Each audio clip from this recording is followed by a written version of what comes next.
Thank you. Thank you all for having me, and Diane, thank you for including me. When Diane asked if we wanted to do this, and I'm like, oh, absolutely. I know, and I probably can speak for Alan too, that we have this love of the road that we share. And we're a big fan of Diane's work, and we've met her in different events, and I think what she's put together here is just fantastic. And the exhibit that Alan and I have together, this reminds me of it. It's about the road, and it's about Texas, traveling to all different areas of Texas and the Southwest. So, and I think Alan's going to read some from that. But I'm going to start off with this book here, Hometown Texas, Young Poets and Artists Celebrate Their Roots. And I have to show this book because I'm so proud of it. It's still warm. It came out just a couple of weeks ago, but by TCU Press. And when I was named laureate in 2010, I wanted that position all my life, and after reading about it and studying about it in the middle school. And so I thought, okay, I've wanted it for so long, now what? And I remembered being that child in middle school and being so inspired. So I'd spent 3 years trying to get to as many small towns as I could in Texas, and I had the middle schools and high schools have a poetry and an art contest about their town. And then I wrote a poem about each place and chose the kids' winning work, and TCU Press put it together. And look, this kid, high school, never had any formal training. I mean, the artistry, the poems, it's our next generation of writers and artists, so I'm very proud of this. And I'm going to start in Brenham. My tour actually began in Mansfield, which was my hometown back when it was one school, and we actually had someone who rode her horse to school. Yes, we do. But I was in Brenham, and we all know Brenham, right? We love Brenham. And one of the teachers was telling me the story about his father-in-law was German, and came in to visit, and they were meeting for dinner, and he should have gotten there in about 10 minutes, and 30, 40 minutes went by, and finally he made it there, and he's like, well, you know, Pop, what took you so long? And he says, well, we got on the road, and then we'd see exit, so we had to exit. So he took that as he was following the rules, and he exited every exit. He thought that was a command. So I thought that was just priceless and hilarious. But this is titled Leaving Brenham. What is the word for the love of the road? I am neither hitchhiker, nor trucker, nor gypsy. Yet the road has a song of her own, an irresistible siren in every shade of grass, every barn silhouette, every arch of oak. She called me here, where Texas declared independence, filling my truck with roses, my camera with cattle. Here, where side roads lurk like lust, my map curls, soft and wrinkled as an old love, and my muse calls again from just over the next ridge in a voice clear as moonlight. Come, come, there's something you should see, someone you should meet, some story to be told, each exit her sultry command. Thank you.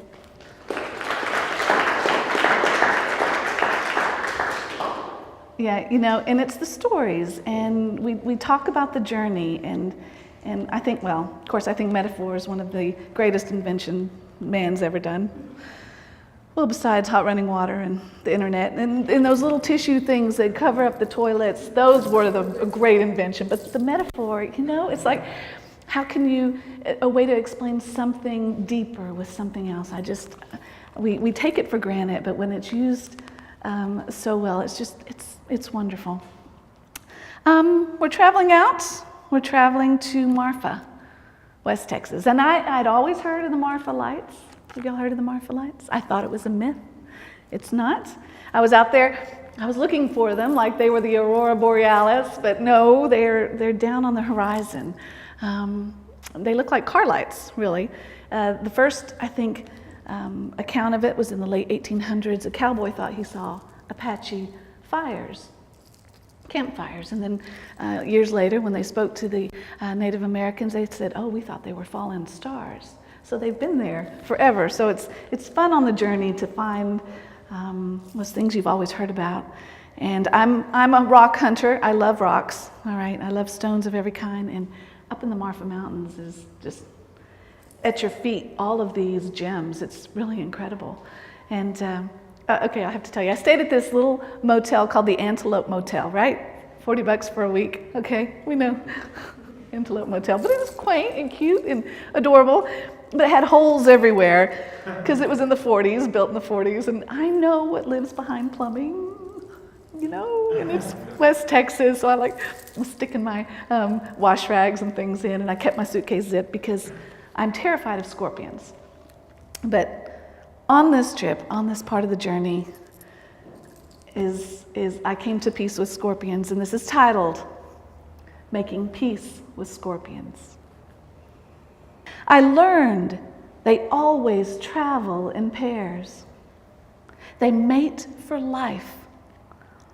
And when one walked across my path, dozens of babies high on her back, one fell off, and she stopped and turned, her long venomous tail gently scooping it up, tucking it back on its perch. My heart clicked open. That night, I dreamed of a scorpion with an ohm-shaped tail. And the next day, as we walked together, shadow to shadow on top of those Marfa mountains, marveling at the endless view and the millions of chalcedony and agate at our feet, I wondered how I ever could have cursed a creature with that much God in its eyes. Thank you. That was a true story. I woke up, right? Because I knew critters were going to be everywhere. I'm like, what is that? And it's like, what? Why is it shaped like that? And truly, those were her babies. Have we ever thought of a scorpion as a mother? No, that image never came to my mind before that. Moving on, Bowie. We're going up north 287 to Bowie. Charming, charming town. And when I went to Bowie, it was cricket season. And we all know, if we've been around here, for what happens at cricket season, you know, crickets. And all the huge street lamps were just swarming in crickets. And what was playing, it was just a magic night. It was just a beautiful magic night, and just to see those crickets was bizarre. And there was a song on the radio by Pink, and the forenote is from that song. Have you ever wished for an endless night, lassoed the moon and stars, and pulled that rope tight? I love that line. I love that line. Bowie snow globes. Maybe it was the best cup of coffee I've had on the road.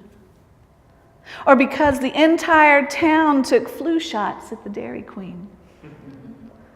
Or maybe it was all the smiling men. Or that Jupiter was closer to the earth than it's ever been.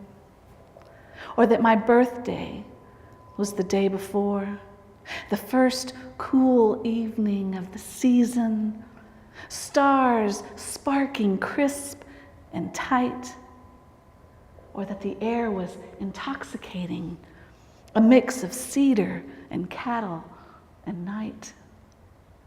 I rolled the windows down, the moonroof open, and circled rounds in those downtown lanes, slow figure eights, not wanting to let go. The old rodeo limestone gates waving me homeward. Each street lamp, a globe, a glow in white light, spinning crickets like black snow. Thank you.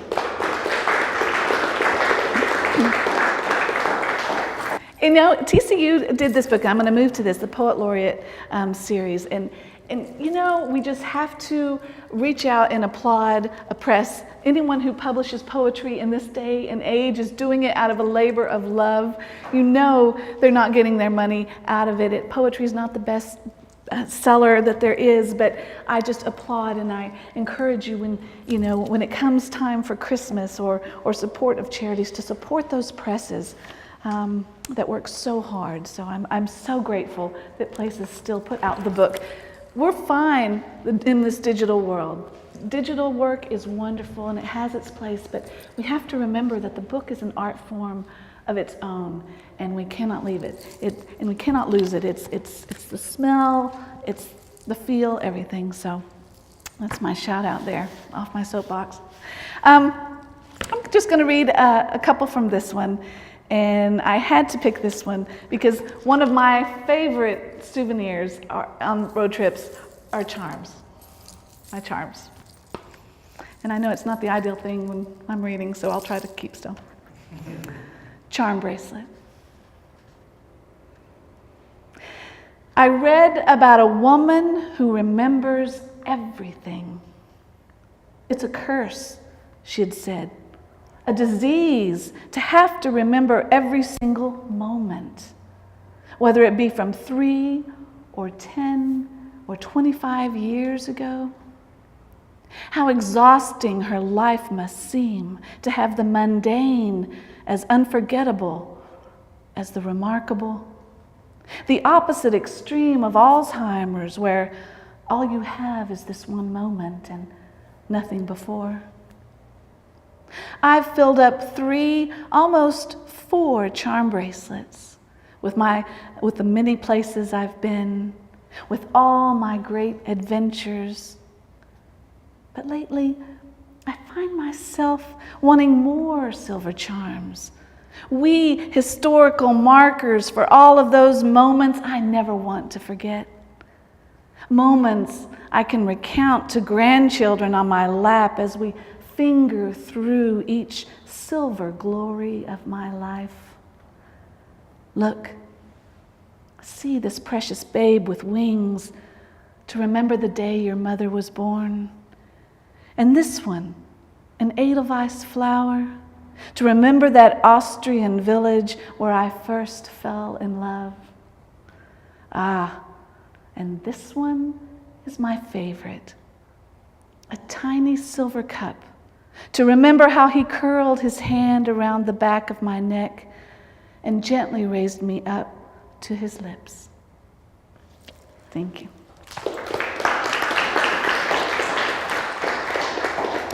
We cannot think about road trips without some kind of love. Of course, love poems, I just can't resist love poems. Gonna keep on going. My husband and I have moved all over. We're both from North Texas, and he went to high school in Plano, back when there was one high school in Plano. And we moved to many states just with his job and finally back. But he would make fun of me because I tend to mimic voices around me, and I wasn't making fun of, but I blended in with each place. And if you get a Brit around me, I'm really not making fun of them, but it's just like, I tried to, would you like some tea? Stop. Anyway, it's titled, Picking Up the Accent. My husband calls me a chameleon. Says that everywhere I go, I pick up the accent, sounding just like a local within a few months of living there. I had no idea I did that. I wonder if it's the food. But maybe that's what finding your own voice is all about. Maybe it's not so much about where we're from, but where we've been that matters. We ingest every experience. All those heartbreaks and sunsets and music and kisses seep into the bone, curve the hand around the pen, streak the hair, deepen the dimples, and lilt the vocabulary like quick whiskey to the tongue. We can't help but bring it all to the table. It took me 2 hours and 42 years to write this poem. Perhaps one day I'll travel to the moon and learn the accent of silence from the barren craters and powdered tang, and mix it all in with the Florida sunshine and citrus, the Carolina society and sugar, the New Orleans laissez bon ton roulé and gumbo, the cowboy boots and Tex-Mex, and all those other places I've yet to know, and then see what voice emerges the next time I come to the table and sit down to write a poem. Thank you.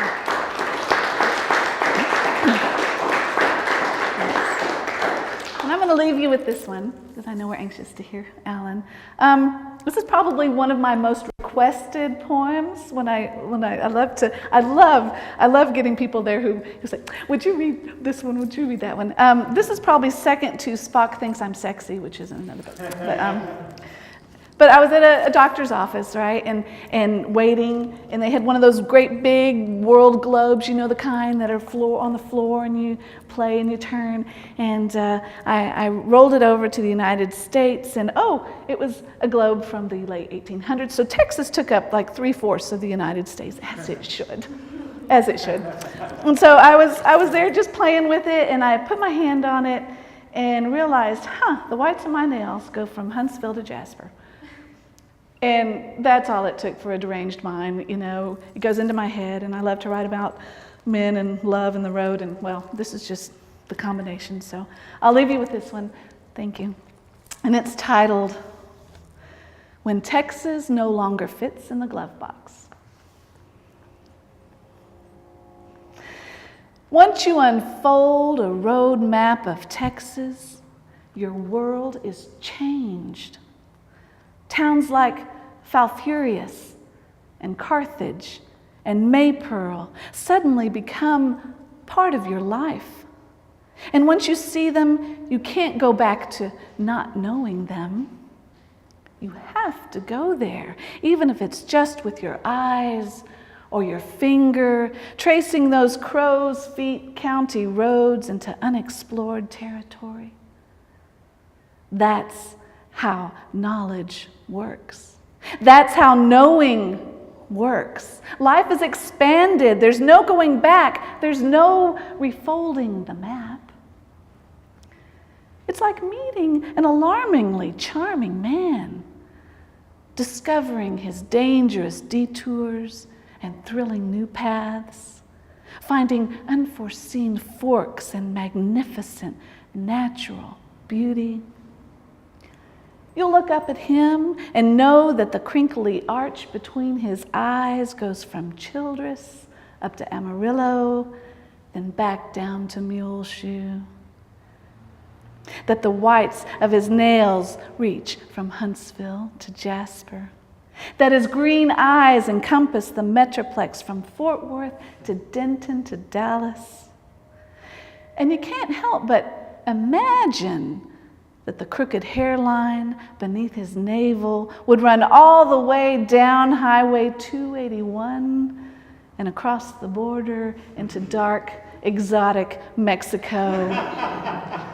Or that his lips could take you on incredible road trips, stretching clear across the state from El Paso to Nacogdoches with just a smile.